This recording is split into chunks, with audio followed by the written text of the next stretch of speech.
Hi everyone, ISM Varanasi में आपका स्वागत है। और आज हम लोग एक क्वेश्चन पे बात करेंगे जो आईआईटी जैम 2025 में पूछा गया, क्वेश्चन नंबर 60। इसमें number of surjective means onto group homomorphism from S4 to Z6, ये फिल इन द ब्लैंक्स का क्वेश्चन था। S4 से Z6 पे कितने ऑनटू ग्रुप होमोमॉर्फिज्म होंगे। ऐसे क्वेश्चन को करते कैसे, सबसे पहले आप ये देखेंगे कि अगर G से G प्राइम पे R2 पूछा जाए तो जो FIT है फर्स्ट आइसोमॉर्फिज्म थ्योरम, वो ये कि अगर phi G to G prime be group homomorphism then G by kernel of phi is isomorphic to phi G, and if this phi of G is isomorphic to G prime R, then or order of this is equal to this, then this phi is onto। तो सबसे पहले आपको करना पड़ेगा कि जो G है इसके नॉर्मल सबग्रुप आप सर्च करेंगे, और ऐसा नॉर्मल सबग्रुप सर्च करेंगे कि अगर हम उसको केरल में भेजें तो इन दोनों के इसके और इसके मींस इसके और इसके ऑर्डर बराबर होंगे।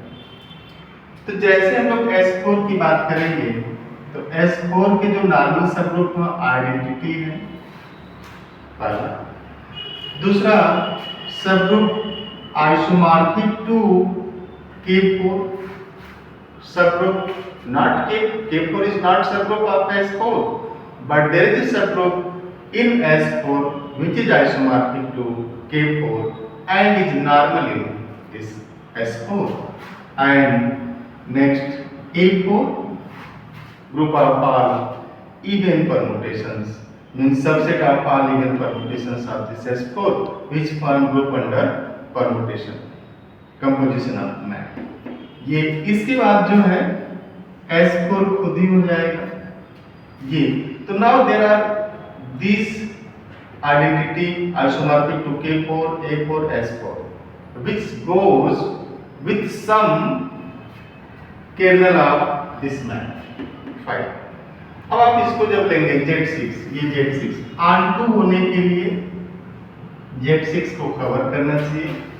मीन्स आप ये करें कि अगर हम लोग पहली केस लें कि S4 अपॉन आइडेंटिटी ये हुआ जब आपने केरल फाइव में आइडेंटिटी को भेज दिया, तो this is isomorphic to S4, this is not equal to S4, this structure is different from this structure.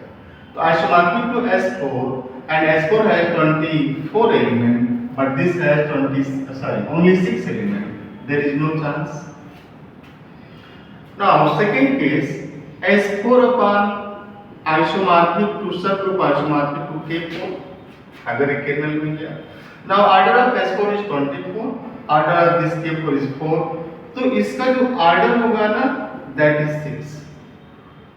Now we will see, is there any chance of this structure to be cyclic? ये cyclic तो तब होगा ना जब ऐसा एक chance हो। लेकिन अब साइक्लिक होने के लिए क्या चाहिए कि हम देखेंगे कि ये जो पूरा S4 बाई दिस है इसमें क्या कोई एलिमेंट है जिसका ऑर्डर 6 है, तभी तो इसके आइसोमॉर्फिक होगा। आप ध्यान से देखिएगा कि S4 पार K4 का ऑर्डर 6 है, तो अब यहाँ पे चांस होंगे कि this is either isomorphic to Z6 और आइसोमॉर्फिक टू S3 और D2 into 3, इस तरीके के जो सब ग्रुप बनते हैं। बट ये Z6 के अगर आइसोमॉर्फिक हुआ तो ये तो साइक्लिक है, और दिस इज व्हाट अब हम लोग देखेंगे कि ये साइक्लिक है कि नहीं। क्योंकि S4 के पूरे एलिमेंट को जब आप लिखेंगे ना 24 एलिमेंट, तो आइडेंटिटी 1 2 3 1 2 1 3 1 4 2 3 2 4 3 4 and 1 2 3 4 ऐसे सारे 24 लिखें या पार्टीशन करें। 4 is equal to 4, 1 plus 3, this is 2 plus 2 and this 1 plus 1 plus 2 and this 1 plus 1 plus 1 plus 1। So there is no chance for any element which order is 6। तो इस case में भी fail होगा कि ये इसके आइसोमॉर्फिक तो हो नहीं पाएगा, साइक्लिक हो नहीं पाएगा, ये केस भी फेल होगा। अब हम लोग जैसे बात करेंगे अगले केस में, this S4 by A4, S4 by A4. Now this is isomorphic to Z2.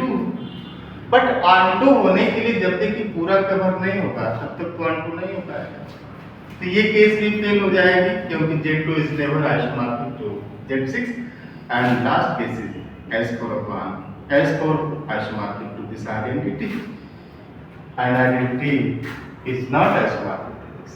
So order of identity is not equal to order of Z6. It means from S4 to Z6 you have no onto group homomorphic. Its answer is 0. Thank you.